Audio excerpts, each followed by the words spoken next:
Welcome to how to text someone on TikTok. So in this video we are going to show you how to text someone on TikTok. But before start of this video, I want you guys to like this video and subscribe to my YouTube channel.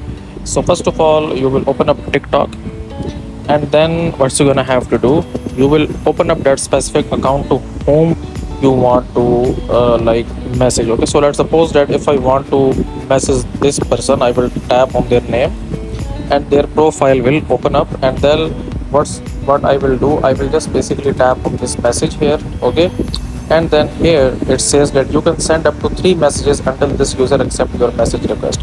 So the person that is not your friend on TikTok, you can basically send them only 3 messages, and when they accept your message request, you can basically chat with them. Okay, so and if I go into my profile and I go into my followers, I can basically message them as well. Okay, but I need to follow them back. Okay, so that's how you can message someone on TikTok. So that's it for this video, guys. If you find this video useful, kindly like this video and subscribe to my channel, and I will meet you in the next video.